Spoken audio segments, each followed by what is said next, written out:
For the players.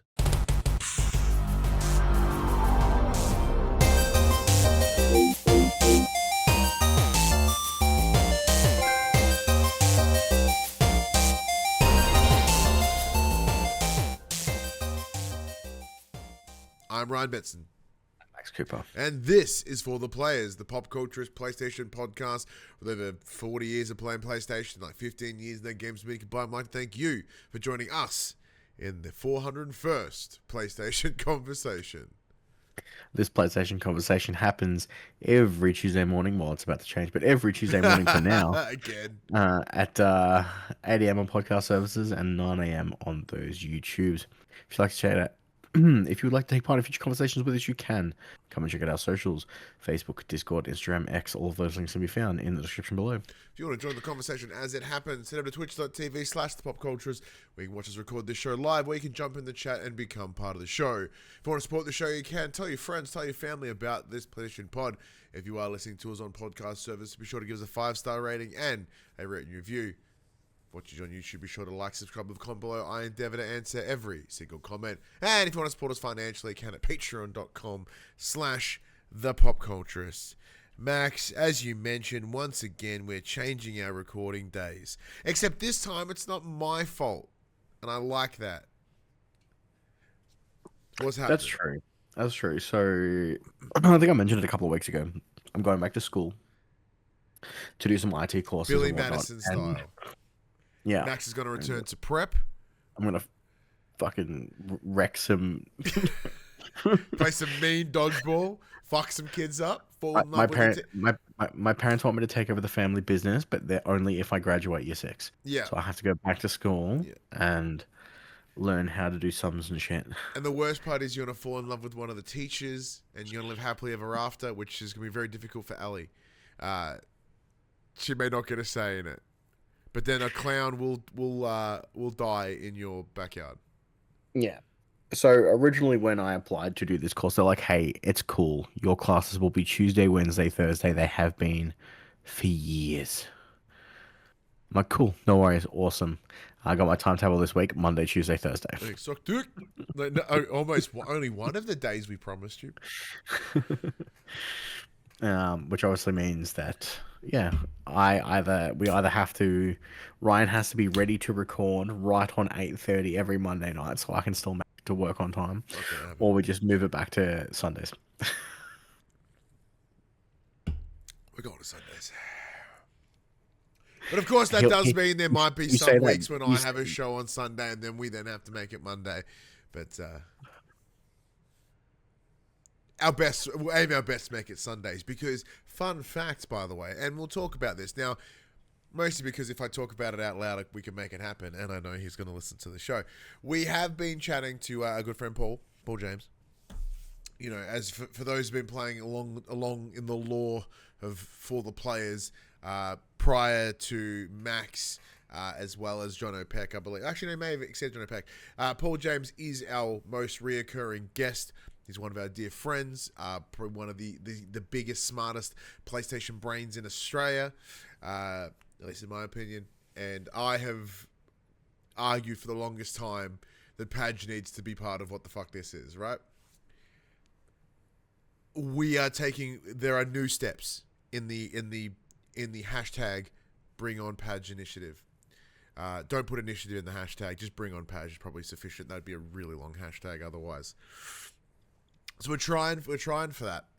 It's looking good, because I was thinking about it, Max, you know, where this is about, as our good friend Sean in the chat mentioned, 401. This is the 401st episode of this show. Now, aside from when you joined and then COVID happened and we had to go online, not much has really changed in the show. It's kind of the same. I get more cynical and then I get really upbeat, like some weeks like I am today, which is the kind of opposite to who I was last week. You know, difference? No Ritalin this evening. I'm just fucking chaos energy. Yeah, we need something. You know, we had Max come in, huge shift, great change, awesome. Thinking maybe we can get Padge in. Might have to have seasonal Padge. Comes in for a little bit when the AFL's not all doing AFL things, and so on and so on. But I think it'd be a good dynamic. We'll have to fucking be tight for time because I have a feeling the three of us will get super chatty. Just have to start earlier. Yeah, we'll just have to start earlier. It's the only way because you got to go to work. But that should be fun. I'm quite excited for that if it does happen. Because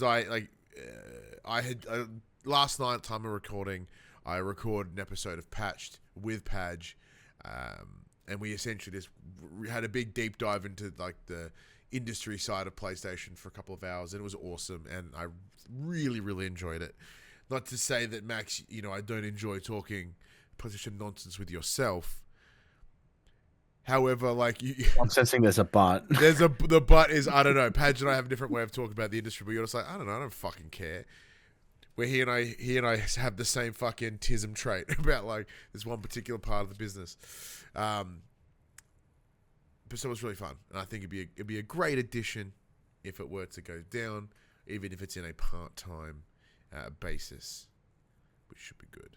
Because speaking of Padge, let's get in the section we talk about what we have been playing.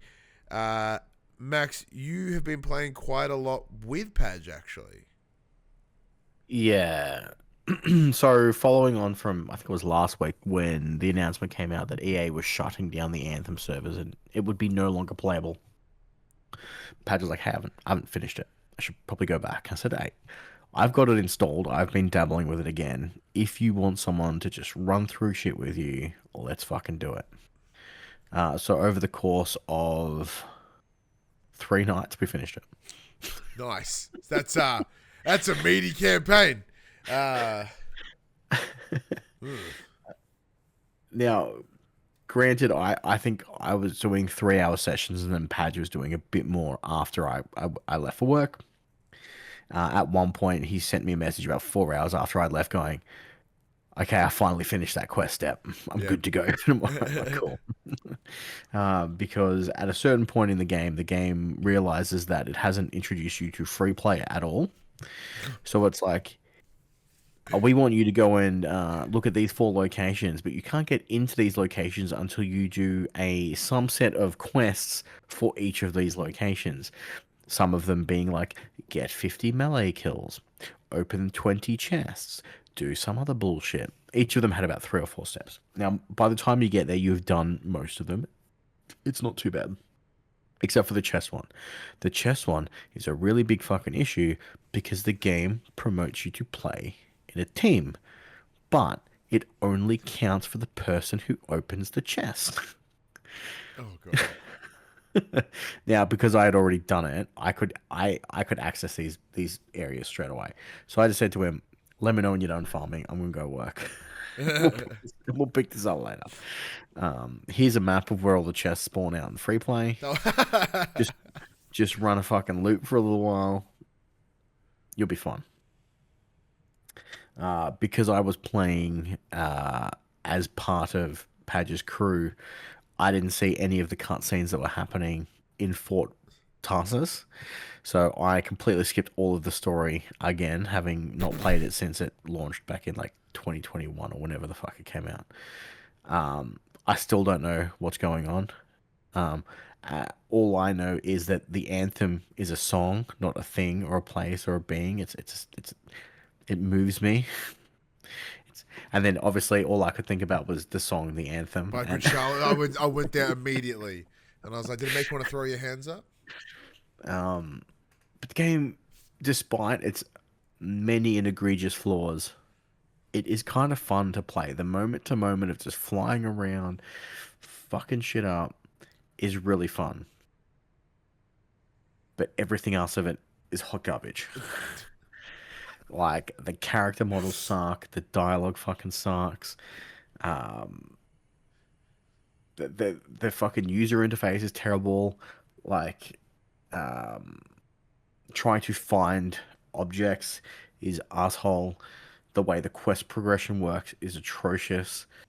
There's just so much wrong with it for a BioWare game. It's crazy. And I love that both you and Padge were like, "Yeah, it's run this game. Yeah, fuck it. Yeah, why not, eh?" Well, Here's a list I of now things why this game sucks, but yeah, let's go run it. I now have a max level character at level 30, and it only took me like 20 hours. Nice. But are you close to a plat? Yeah, where sneak a little platinum out of it?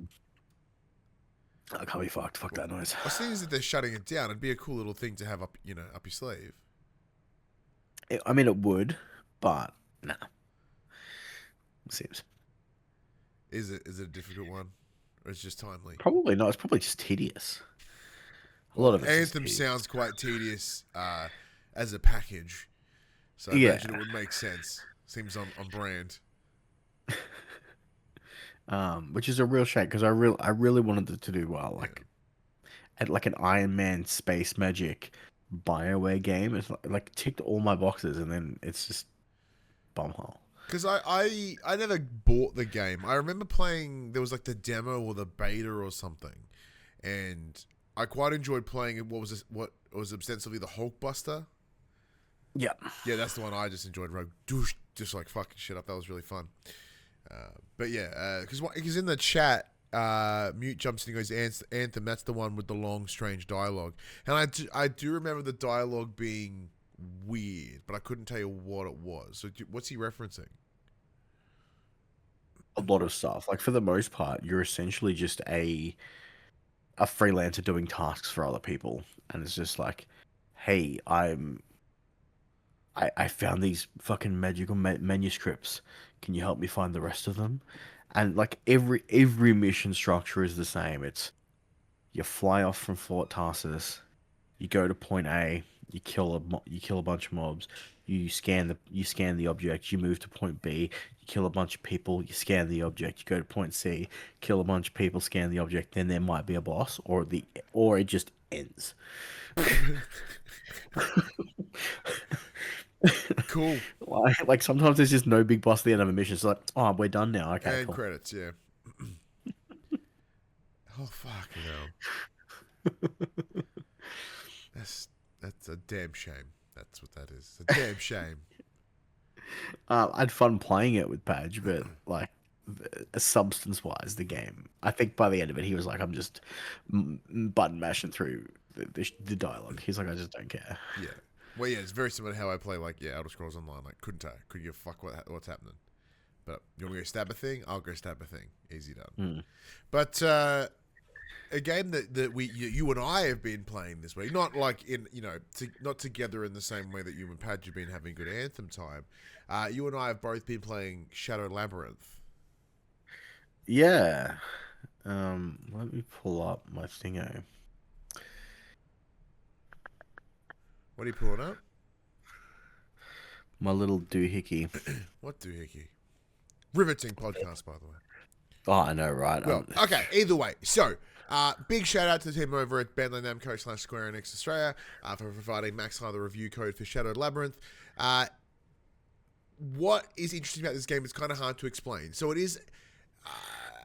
if any of you ever watched the Amazon Secret Level mini-series, there was an episode about Pac-Man, which is this little yellow ball thingy chasing folk and munching on them, and it's an interesting fucking piece of TV. Well, that's a game now, and it is a side-scrolling Metroidvania with a really interesting little art style. Made me think of like Child of Light, but Pac-Man's involved. Yeah, so this year is the 45th anniversary for Pac-Man. So it's kind of like an homage to that. But yeah, it's essentially just a Metroidvania where you play as, I want to say number 8. I think he's a... Yes, that's correct. And you have a companion named Puck, who is the aforementioned yellow orb of Pac-Man. Pac-Man. Yes, lovely. Hadley heard Pac-Man. Puck waves. Yeah. So I assume I'm probably a little bit further through. Wait, because he's the Puck. I thought he was waving at Hadley. I'm like, oh, that's nice of him. But no, I forgot he's the Puck. He's the Puck. Yes. Swordsman number 8. And essentially you are tasked with traveling with Puck on this Alien Planet. This drastically changes the game for me now that I'm gonna have to. I'm gonna think about Puck when I'm playing this game now. No, it's not a full price game here either. It's a $40 odd Yeah, game. it's not very much at all. It's like $39.95. Yeah. Yeah. So the gimmick here is that when you beat a boss, Puck inhabits you, and then you a Pac-Man out, and he goes nom nom nom, and then you gain some form of power up or ability.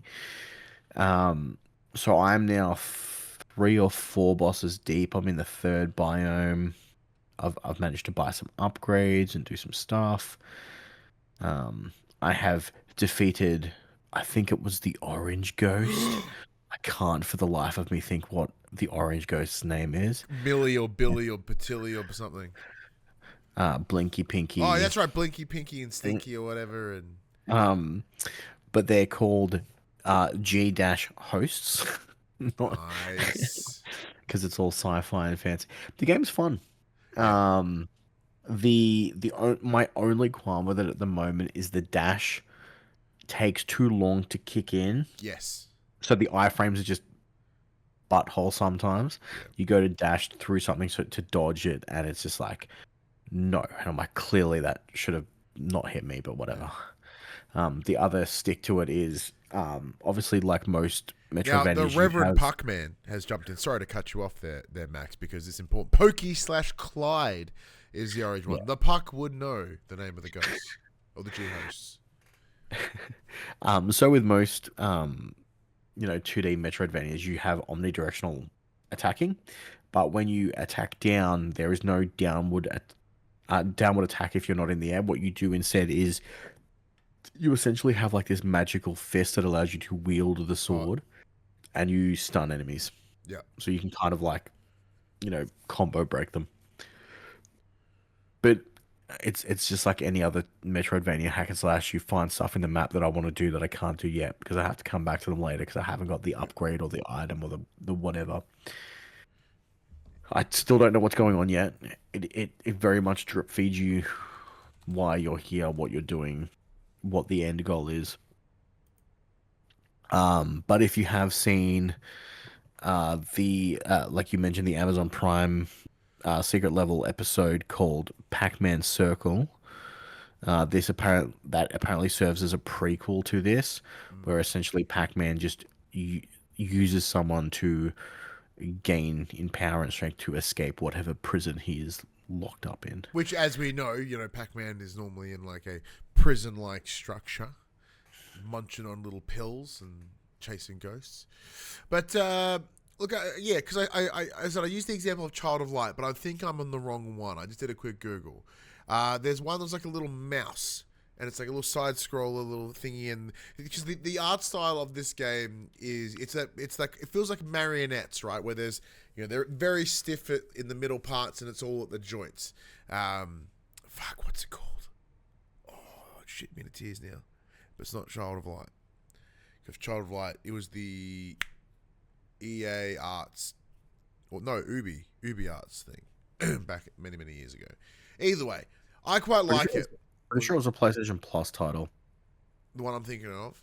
Yeah. Yeah.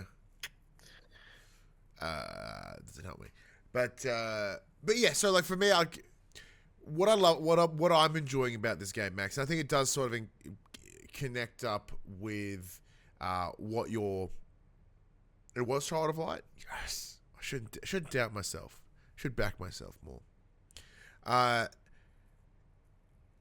As you mentioned, it is essentially a very paint by numbers sort of standard Metroidvania-like experience with the gimmick of Pac-Man. But granted, I've only played like an hour of it so far, but for that reason, like I'm kind of intrigued by it. Like I actually played a lot of it on the Portal because I'm like, this feels like a good Portal game. Available on Switch as well. It'd be a great Switch game. It would be a fantastic Switch game. But yeah, very similar to how like Dead Cells was for me. Dead Cells, I played a fuckload of that on my Switch back in the day. Obviously this very different, but not being a roguelike. Yeah, but you know what I mean? In terms of like, it's a very similar experience of like what makes that game great is the same reason I think makes this game great. Like there's a lot of very similarities to say Hollow Knight, like the little fucking pillar. What are they called? Little like save points. Same thing. Look up or whatever. Once again, all those Metroidvania sort of staples. But yeah, and then like what I appreciate about it as well. Granted, we were kind of provided a review code, but we did mention earlier that it's quite a low entry price of only $40 Australian. So that's really, really good, and I think that's absolutely fair. I think it's about $40, isn't it? Either way, it's around about $40. That is quite a reasonable price for what you're getting. If this was to be like a $90, Pac-Man game, I'm certainly not there, but it does feel like a good middle of the range. It's $40 bang on, or $60 for the deluxe edition. Well, how's that memory? Once again, should back myself. Yeah, it feels like that good sort of. I'm trying to think of another sort of example game that you'd want to just sort of pick up and play for a little while, enjoy it, and you're not going to spend a lot. Yeah, it's not spend a lot of money, but you get a good kick out of it. Yeah, I quite like it. I spent probably a bit more time with it in the future. Speaking of spending more time with it, Death Stranding 2, still going at it. Max finished it about 4 years ago at this point. Look, life's been doing life things. This week, fucking shit got stolen out of my house, so that was fun. Granted, it'll come out on PC before you finish it. Yeah, probably. But you say that where right now I am 22 hours deep into the game. Allegedly, I should be really close to finishing it, according to Max's time. But I'm about halfway across Australia at this point. Sam is better than you, I guess. Look, that is very true. Probably in many ways. But I'm enjoying it still. We've just got the remember it was something that was available in the first game as well. The little thing that picks up the cargo for you as you're driving it through. So as I don't have to get off with my love of parcel picking up, because as I mentioned maybe in last week before, I'm genuinely having such a good time playing Parcel Simulator or Ozpost Simulator, literally, in the world of Kojima. So if I just spend the next fucking 40 hours just picking up lost cargo, I'll be very happy. But now it sounds like dumb shit's about to go down, so I'm very keen for that. The PS5 game percentage is pretty accurate, says Sean Levitt. I have to check it what it was. I don't remember what it last said. I know that the timing on that one's off. I'm going by the in-game timer, which says 22 hours. But apparently that one just counts even if you're just sitting at the menu or whatever. So that may be a bit of information that's worth considering when it comes to that. Additionally, yeah, getting the little sticky gun that allows me to pick stuff up. Super happy. Interesting. Seeing more things around tomorrow. That's cool. Couple 5-star distribution centers. But yeah, Death Stranding is fantastic. Is there anything else you're playing this week, Max? Or because I got a couple more on my sleeve. No, not really. I mean, I spent a lot of my Saturday night playing Mario Kart World Tour with Ali. I was going to say, no Hadley. You still got your no Hadley rule? She was in bed. No, me and Ali were just in free drive, knocking out all the P-Switch challenges and collecting all the Princess Peach medallions and all the other collectibles and nonsense that's scattered throughout the fucking world. With no way of really checking them off because there's no fucking checklist or point of interest that shows you where they all are and which ones you've done and where you've been. It just says you've done 49 of them. I'm like, cool, where? That's Nintendo. And I have to do it to unlock mirror mode races, and you got to do 100 P-Switch challenges. Gross. Yep. But that's all yours? Yeah, pretty much. I haven't been playing much, man. Excellent. Just been doing Anthem. I deleted Destiny 2 off my console. That was a big It's a big right in the feels. That is a Um, huge one. a huge weight off my PlayStation shoulders. 200 gig just Actually, freed. how how is that? Like, because like once again, like we're overselling it, but we're also kind of underselling it. Like Destiny is a game that you have been playing for the better part of a decade, and for the first time in that time, you've gone, "No, I'm done." You are the last person standing in your fire team. A lot of my fire team left at the end of Destiny 1, started Destiny 2. And then for the longest time, I was just playing in pickup groups with one other friend. And yeah, both of us have kind of went, you know what? When the light and dark saga ended, we were like, yeah, That was we in can game. step away now. That was it, yeah. That was the end game. Until Destiny do their Secret Wars and do a soft reboot. I guess I'm done for now. That's right. That's when they did it, right? Yeah, Secret Wars is the next thing. Yeah, yeah, yeah. Secret Wars rebooted the Yeah, it's where timelines. they clashed all the multiverses together. Yeah, cool. Nailed it. Yeah, yeah. Timely reference. Timely reference. All right, let's get into the old Betson simulation corner, uh, because that's what I play. So I got a couple this week. As I mentioned, I have been playing a bit more of Farmer's Life, which is this that janky as fuck Euro. Yeah, that one of those, I was gonna say Euro trash, but not quite. Yeah, Euro jank sort of double A experience. It's still shit, and I love it. I'm a lot further in it now as I sort of properly sat with it and tinkered about. Last time I mentioned that I kind of got a little bit lost and I couldn't find I had to find my parents' grave to like clean it. I assumed that it was at the graveyard next to the church. When I went there was nothing to clean up. However, when I opened the letter that I received to initiate the quest, then suddenly it appeared in front of me, so I was able to do that and then progress further. So now that I've got that in mind, I've now sort of drifted into the more open section of the game where I'm able to pick up quests and missions from townsfolk. And many of them are quite straightforward. It's just go do a thing. And you don't even have to return them or give them something most of the time. It's just, did you do it? Yeah, cool, well done. Congratulations. You know, like I don't seem to get any money or any like benefit out, any reward other than just you did it. But I am having a lot of fun really locking into the farm side of life because although there is quite an extensive written tutorial system, like hey, it's here, you know, like any good sim, it's like here are all the beats. There's not a lot of hand holding throughout. And once I sort of clicked on that's where the game was going, I was like, okay, I'm really gonna have to think about this because I don't have a lot of money, but I need to go buy all the tools to get my farm started, which will allow me to then grow some shit.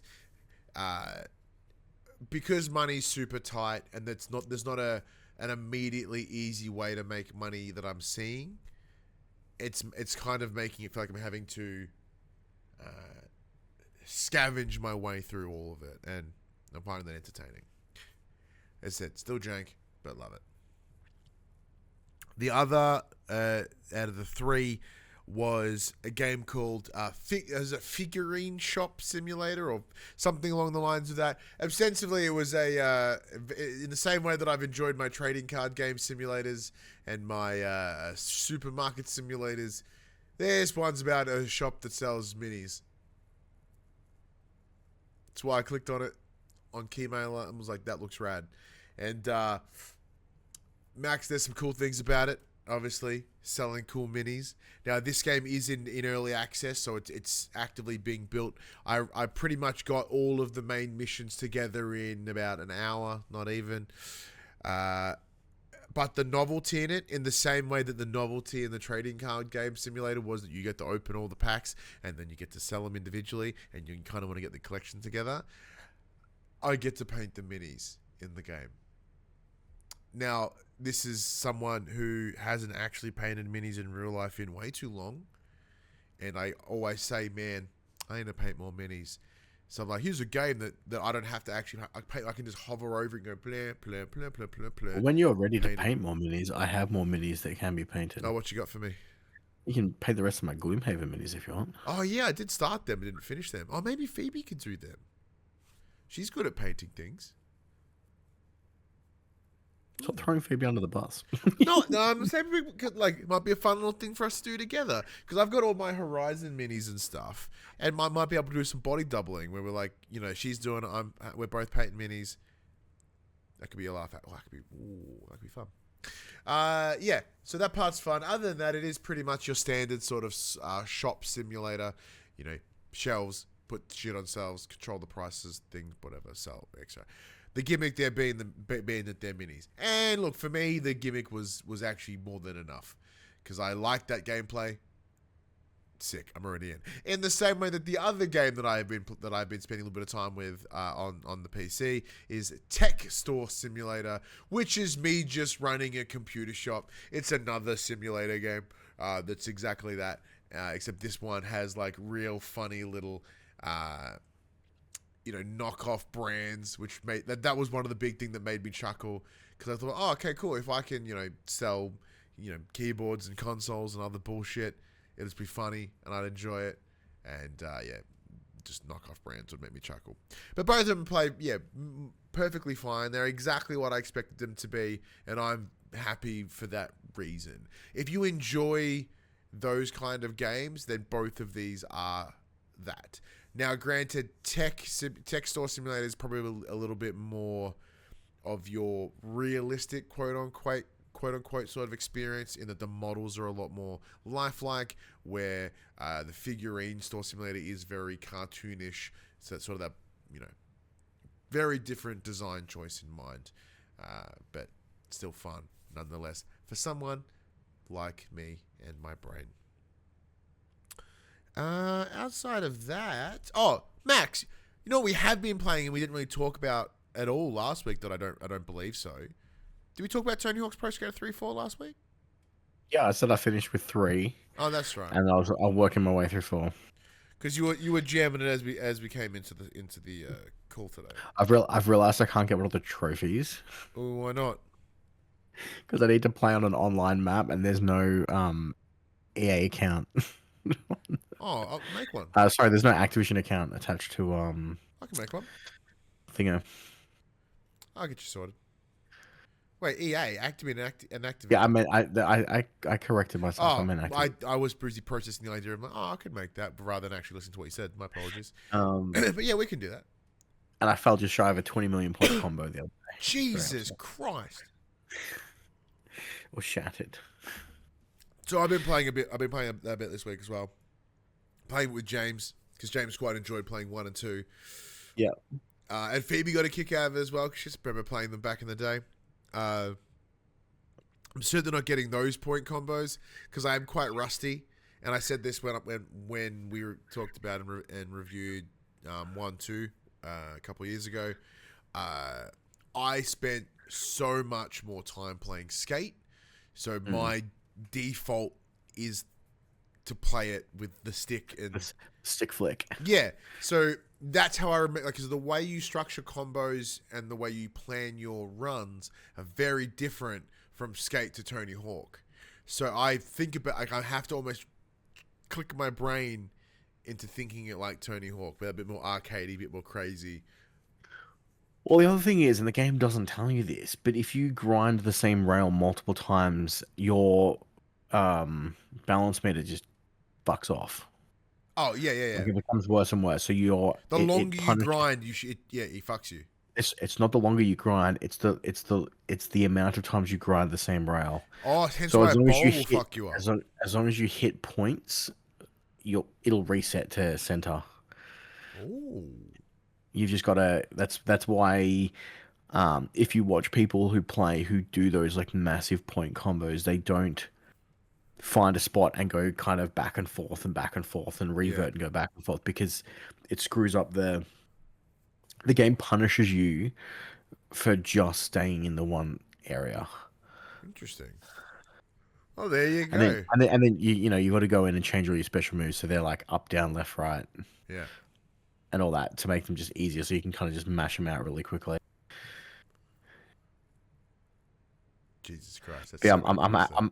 but I'm like, I'm going, I'm re-going through levels, and I'm like, how do I get the fucking secret tape again? I can't, Yeah. for the life of me, can't remember. Yeah, and I mean, I'm feeling that a lot actually, because like although I did play 3 and 4, my fond memories are 1 and 2. Like every level in 1 and 2, I'm like, oh, nostalgia across the board. I think almost in every level of 1 and 2, I could complete almost all of them Yeah, in a because single I run. remember where it all is. But 3, I'm like, and but 4 is Yeah, because yeah, fours. we've talked about this before. Like for me, it's 1 and 2 and Thug 1 and 2. Like that's it. That's when I think about my deepest Tony Hawk's memories. That's them. And then of course I did quite enjoy Proving Ground, because that's when they brought in like that where you could zoom in and then you got to control your feet and do the tricks that way. So they kind of stole from Skate. Enjoyed that a lot. Project 8 was shit. American Yeah, Wasteland was kind of fun though. wasn't that the one that they brought out a fucking skateboard Oh no, peripheral? that was Ride, and I never played that, but I always wanted. In my heart of hearts, I always wanted to. It sounded like a dumb thing that I could break by accident.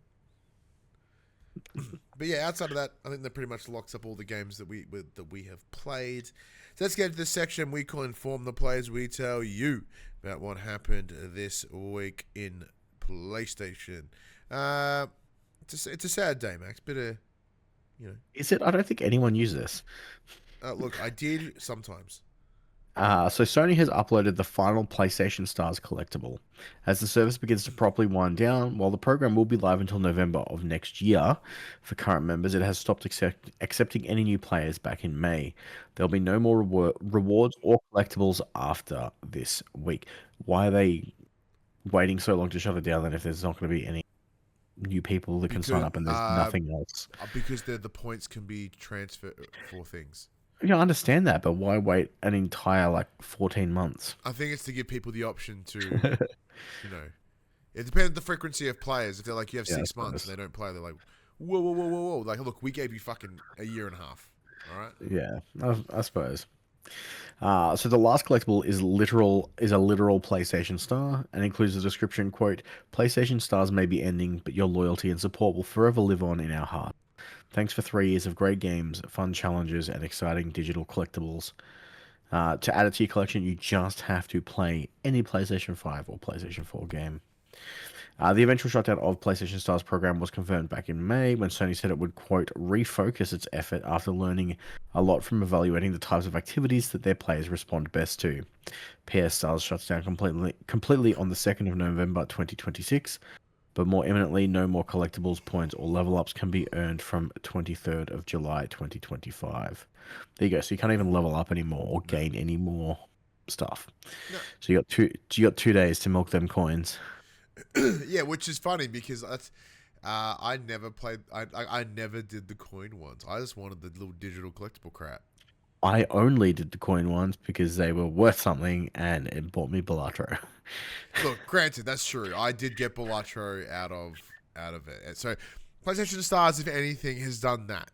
Now I still have like 9,000 something points. I don't know. I'll probably just cash them in for like the $8 cards or whatever. Oh, I think I have like 6. Yeah.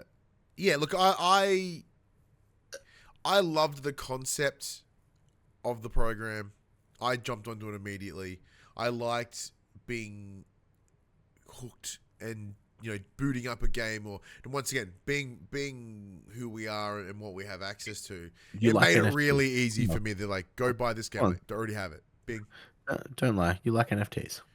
Yeah, look, that's true. I would be like if I was dumber than I am, I would have been sucked in NFTs immediately. But yeah, because like if I my little shelf, it's got like the Leviathan axe, a Miles Morales, like a little fucking Strider. I've got Shuhei Yoshida in there as well. Like it makes me happy. Like I like looking at it. I don't look at it enough because if it extended outside of the app, it would have been incredible. Would have loved to have had it, but I would only ever look in there when be like, hey, this one's about to end. I'm like, oh yeah, well, what else is going on in there right now? So it's a cool initiative. It's a shame, but I do wonder what information or what data they were able to collect out of the app, knowing that you and I had very different experiences, almost polar opposite of one another. I'm curious at which customer experience won. Like, was it yours, just give me the coins, or was that mine, give me the shiny shit that's useless? I'm sure they would like me more. Of course, I'd like you more. But most of the time, many of the coin ones were like, buy this game and get coins. So, somewhere in the middle. I mean, there was the free one every month, which was just download the PlayStation Plus game and play one of them. Yeah, just boot it up. You don't have to play, just boot it up. Yeah. Yeah, just the boot up was a nice touch. All right. 60 FPS, Max calls this one. In a wildly shared it's fucking Twitter, mate. Post, user Detective Seeds has claimed to have sources telling him that the game is... which game's this, sorry? GTA 5. Did I not write that in? No. Nailed it. Excuse me. GTA 6. GTA 6 is what I meant, Beautiful. not GTA 5. Let's try that again. User Detective Seeds claims to have sources telling him that GTA 6 is currently being optimized for PS5 Pro primarily with assistance from PlayStation and is running at 60 frames across, quote, multiple graphical settings. The quote goes on. As of right now, 60 FPS is being achieved on the PS5 Pro only, parentheses. This could obviously change before release, close parentheses. It is anticipated that GTA 6 will have multiple graphical options on the PS5 Pro on release. Also, the Rockstar/PlayStation marketing deal is what's allowing and encouraging this collaboration and optimization. It should see several GTA 6 PlayStation bundles in the next marketing push. This info is from a PlayStation engineer who has provided highly accurate and verified info several times in the past.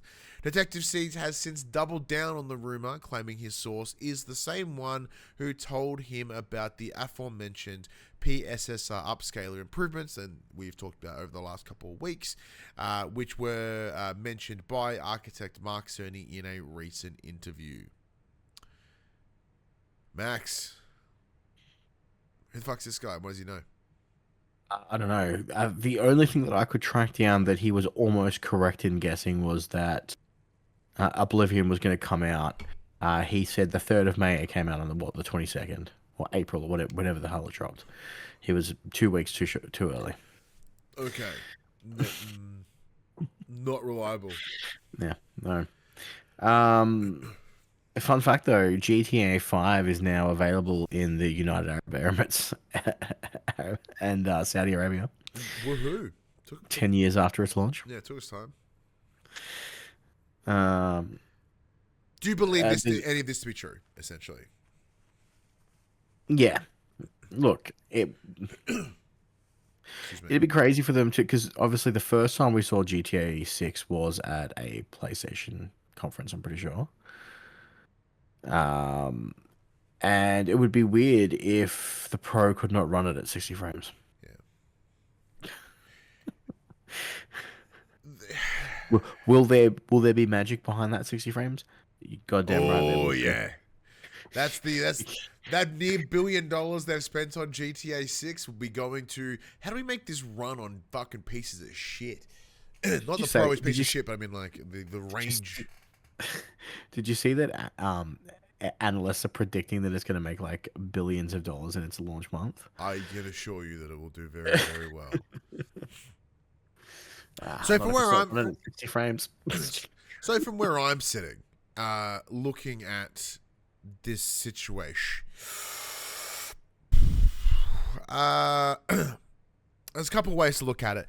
Now, if at this moment in time, Grand Theft Auto 6 is exclusively a console game. So on the Xbox and on the PlayStation. In recent history, as we've seen with Xbox's change in strategy towards how it's worked within the console market, and then in turn, staggeringly fewer Xboxes are being sold than PlayStations, it would make a stack of sense to build this to the PlayStation 5 Pro. Do I say that just because I want to buy one? Also, yes. But it makes sense. Like, they're not, even though I think the Series X in some ways is a bit chunkier, However, if no one's buying it, if no one's using it, it doesn't matter what you don't build to that. You build to the one that will sell the most. Do I believe that there is a Rockstar PlayStation marketing deal? Well, there has been in the past, but I don't think PlayStation would in any way need to go to them and say, "Hey, we want the marketing deal." I think it almost seems expected, right?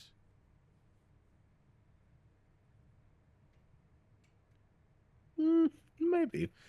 Once again, because like there is no competition, Microsoft aren't going to be like, "Can we get marketing rights?" What was that? Sorry. Like Microsoft aren't going to walk up and be like, "Well, can we have marketing rights?" Well, no. But also GTA is so fucking huge, they don't need to have both consoles battle for that. But PlayStation is smart. Once again, if I think about it like the average consumer, if they see the GTA 6 trailer on their television and they see it as play it on PS5 Pro, people are going to go buy a PS5 Pro because they will, for whatever reason, assume that that game is only available there. So the logic is there. Can we speak to the technical claims? Not really. But as you mentioned, there would be a whole lot of magic to make it work. But having played Death Stranding 2 and seeing what can be achieved on these consoles. But once again, Death Stranding will be a staggeringly less dynamic world compared to GTA 6. But it makes it's a possibility. You got deep into some Googling there, Max. What got your attention? Marketing deals for between GTA 6 and it's all just speculative, yeah. all based on this. So everyone seems to be running with it. Yeah, and look, because it's GTA 6. If you put that into a heading, which we probably should, might have to change the name of this episode. Something about GTA 6 now. Santa Monica Studio working on GTA 6. But yeah, I guess wait and see. But at the same time, still want a PS5 Pro. I want one. I want one even more now. Novelty. Well, speaking of Sony Santa Monica, we have known for some time they have been plotting a fresh IP. As Barlog stepped away from directorial duties on God of War Ragnarok, passing the baton to Eric Williams. But in a brief update from Bloomberg journalist Jason Schreier, writing on the Reset Era forums, progress is going well at Santa Monica Studios' new game. He wrote in response to a fan query, quote, Cory Barlog's game is Sony Santa Monica's next big thing. Last time I spoke to anyone about it, about a month or two ago, it was going well, end quote. As for what that entails, it's anyone's guess. Barlog has alluded to the idea of a sci-fi game in the past, but it's unclear whether that's what he's working on. In an update later that day, Jason Schreier threw a further spanner in the works by asking, quote, why does everyone think Barlog's game is a new IP? The implication being that it's not a new IP, although it's unclear whether Jason is just having a bit of fun, knowing whatever he says will reverberate around the web, including just everywhere. It should be noted that a handful of Santa Monica Studio staffers have referred to the fact that they're working on a new IP in their resumes, while Barlog himself has not been shy about wanting to try something new. And about 7 hours after that post, after suggesting earlier in the day that the team's next title, led by Carly Barlog, was not a new IP, Schreier clarified what he means, quote, I'll put it this way, it's not a new IP, but it might feel like one. Maybe that's why people are confused. Please don't ask me any more questions about this. If I wind up reporting more information at any point in the future, it'll be in an article, not on some forum. And that the sci-fi stuff, quote, that people, parentheses, that people have apparently believed for years now, end quote, in parentheses, is nonsense. So it's not a sci-fi game like previous believed. It is and it could be a fresh take on an existing PlayStation franchise that may make it feel like a new IP. Is God of War going to a different pantheon? No. No, I don't know. That would be ideal, but So Or what they're essentially or is Schreier being a massive troll? Barlog is working on a space game, and they're cutting Naughty Dog's lunch with heretic profit. that's my immediate concept, my immediate thought, right? Is I know that Corey's wanted to a space game for a very, very long time, but he's never been able to sort of get it off the ground. I think it certainly was a potential, was a possibility until Neil Druckmann was like, yo, how about Intergalactic the Heretic Prophet? And everyone went, the name sucks, but I'm sorry, Corey, you have to stop with what you're doing. What they're essentially alluding to here, as you highlighted, it's a new take on a current, essentially on a new IP. On an old IP. Either it's a sequel or it's an alteration. My immediate thought was something like this new Uncharted, that new Uncharted that's been in the rumor mill for a while with the Cassie Drake Uncharted title. So my question is, like, using that as an example, like, okay, so it's Uncharted, but it's not Uncharted. What can they do to make it not be Uncharted? Because as of right now, we still don't know where that game is coming from. And the rumors around it have been too consistent. And there was belief, I think it was out of San Diego originally, but maybe someone misheard. But outside of that, I'm not really sure. Because if we were to talk about it as if it was within the God of War universe, so let's say it's connected to a current IP, but it's something a little bit different. So what if they were to take, an Atreus game or something? I have no interest in playing that, even though I love God of War and I love Atreus as a character. I don't think that would work.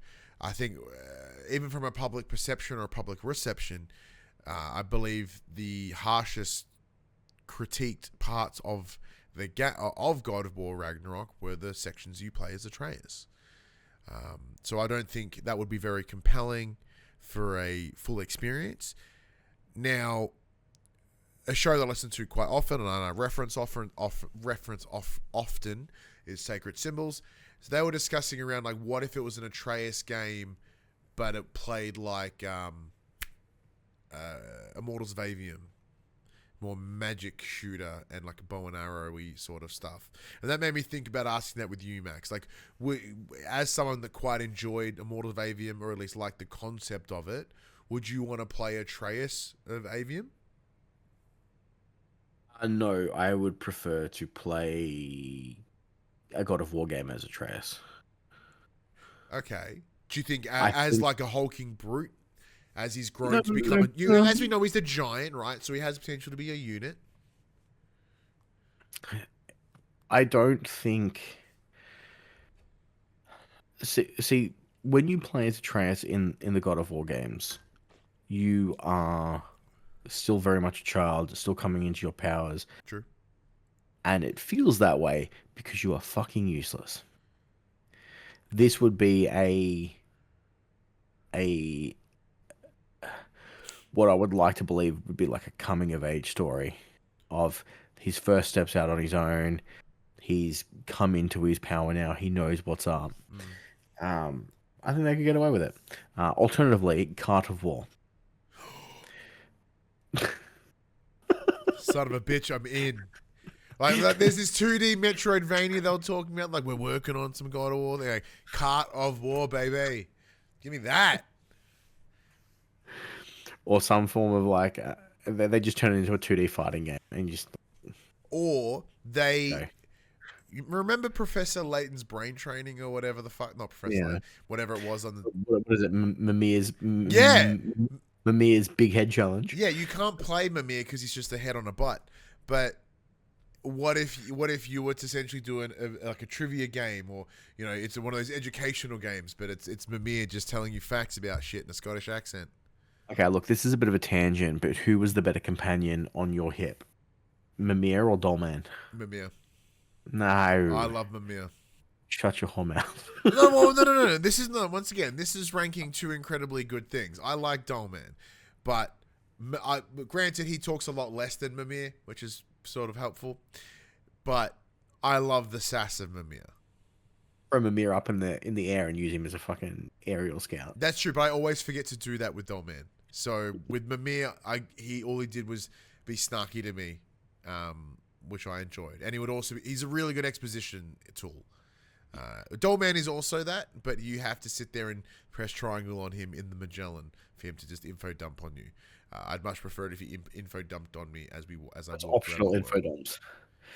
Yeah, but I guess having it optional is probably a good idea. Sean in the chat, I think they're different. You can talk to Dollman in the bedroom, but not in a creepy way. Oh. I don't think. Yeah, does he? The thing they ask him, does he sleep? He's like, yeah, I don't really sleep. So he's just essentially sitting there watching Sam having a snooze. Yep. Gross. Pardon me. I'm trying to think what other characters I could make fun of in God of War that would be a stump game. Blacksmith Simulator with the Holger brothers. I'd play the fuck out of that. You know, you get to play as Brock and Sindri. And you just have to, like, make cool Norse... Oh, yeah, come on, give me that one. That's about it, really.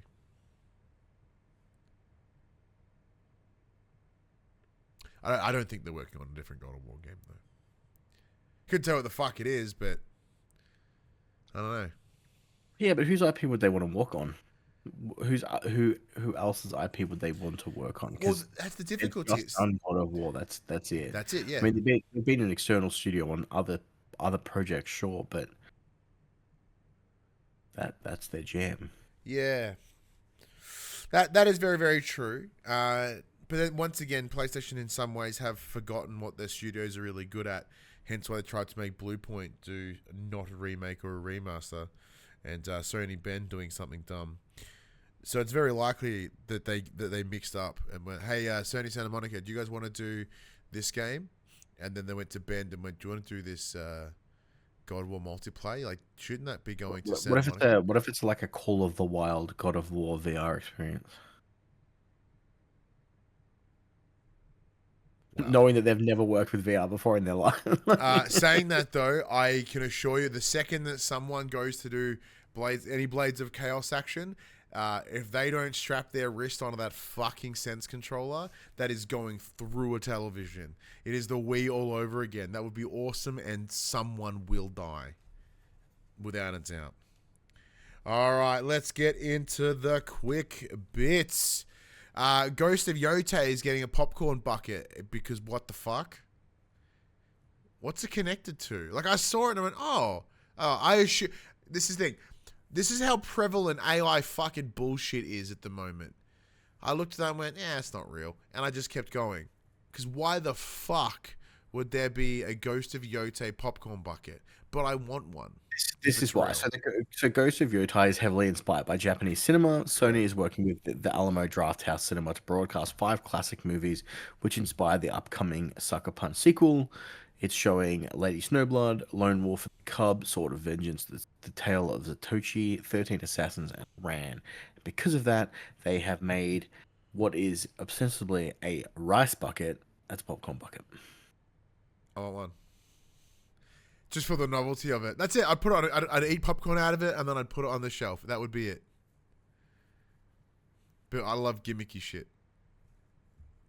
But okay, it's a cool concept. I wonder if they're doing something here. That'd be nice. They'd maybe go down to the Astor in Melbourne, watch a couple of samurai flick, eat popcorn. Why not? Yeah, maybe something cool will happen. In an interview with Game Informer, Sucker Punch mentioned that they would love an Infamous trilogy on PS5, as would I. I loved Infamous 1. I didn't play much Infamous 2, but I enjoyed Second Son. Second Son was cool. But it is a damn shame that they are stranded. 1 and 2 are stranded on the PS3. It's a shame. FromSoft codename FMC is in advanced stage of production and could come out as early as next year. Max, what the fuck is FMC? Well, going back, all the Souls games started with their codename started with F. It could also be Mech Warrior DLC. The big rumor mill is it's going to be a Dark Souls 3 remake. Miyazaki that he doesn't do any more Souls.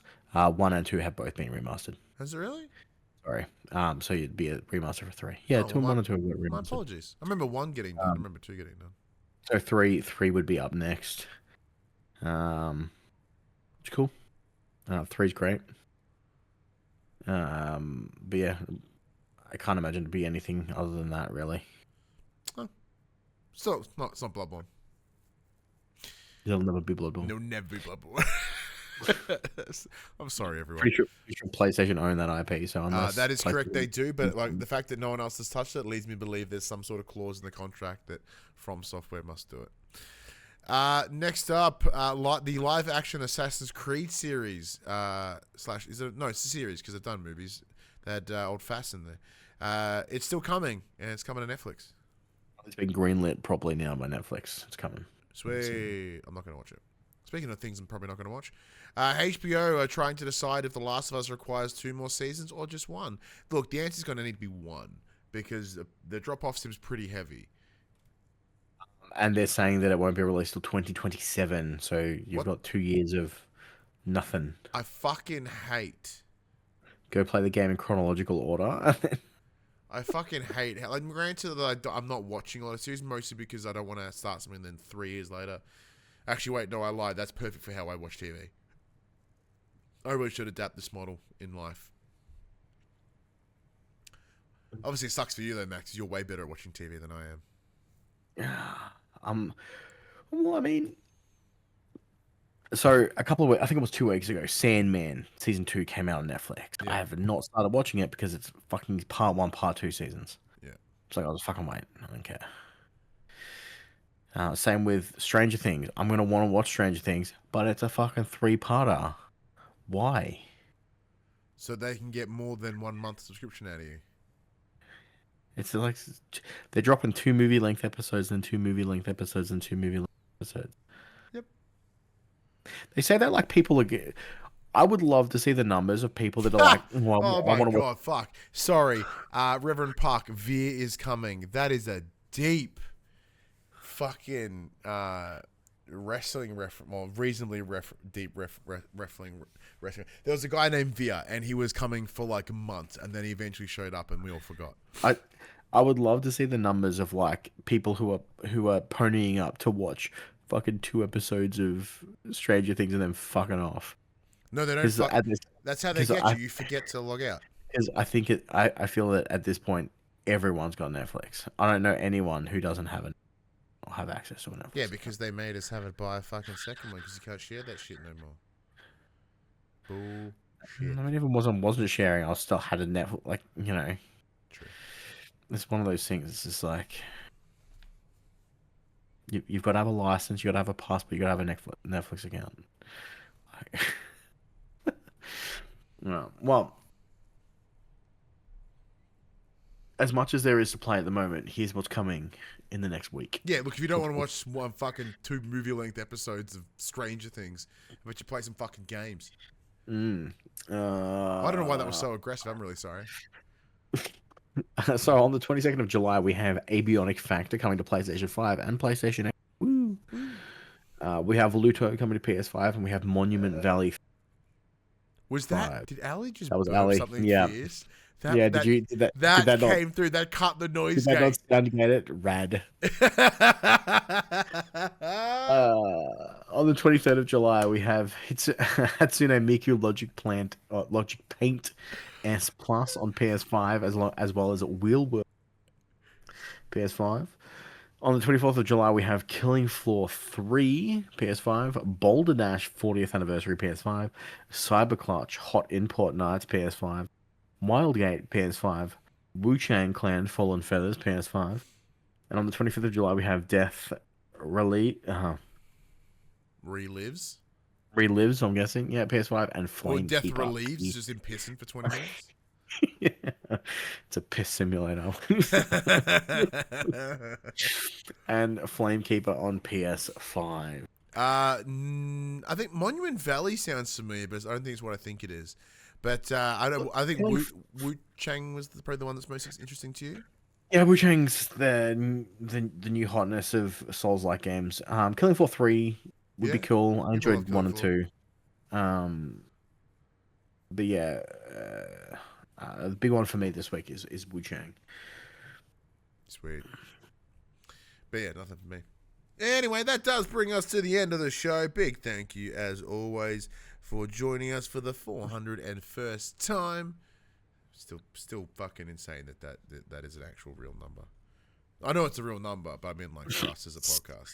Like, forever, I'm just baffled. I'm like, 400, I can deal with. I get to 399 and that everything gets confusing. Exactly, yeah. It's my brain can't. It's like when something goes from, one to a few to a couple to a few to many to like a fuckload. Like what? There's that line where I go, it's not a real number anymore. It's too big. It's too big. But yes, as I said, big thank you everyone. We really appreciate you all. Even after all this time, as you mentioned, we will be returning back to Sunday night recordings on the Twitch if you are someone that does join us. Should we keep the episodes going up on a Tuesday? It'll make life easier for you if you've got a show that afternoon. You can at least not have to edit it straight away. Ooh, that is quite nice. We'll see how I go about that. And then on the occasion that we do have to record on a Monday, it still goes up on the same time. So yeah, just upload it on the Tuesday. Fuck, you're smart. Sweet. Not just a pretty face. That is certainly something that could be said about you. I'm sure. All right, Max, get the fuck out of here so you can go home. So I am home. I need to go to work. Yeah, that's what I meant. All right, everybody. You know the drill. I'm not a smart man. This PlayStation conversation happens every Tuesday morning at 8 a.m. on podcast service, including Apple Podcasts, Spotify, and 9 a.m. on those YouTube. Jeez, we just had this fucking conversation. Just what forgot day is immediately. Immediately forgot. But if you want to have future conversations where I immediately forget them, come and check out our socials: Facebook, Discord, Instagram, and X. All of those links can be found in. Look, I've been doing that for like 11 years, and all the years, actually longer than that. For the 15 years that I've been podcasting, the amount of times that I have a conversation and then immediately forget it is disgustingly bad. But if you want to join the conversation as it happens, head over to twitch.tv/thepopcultures, where you can watch us record this show live, where you can jump in the chat and become part of the show. If you want to support the show, you can. Tell your friends, tell your family about this PlayStation Pod. If you are listening to us on podcast service, be sure to give us a 5-star rating and a written review. Watching us on YouTube, be sure to like, subscribe, comment below. I endeavor to answer every single comment. And if you want to support us financially, you can at patreon.com/thepopculturists. Ha! But until next week, I'm Ryan Betson. Thanks, Cooper. And that was for the players.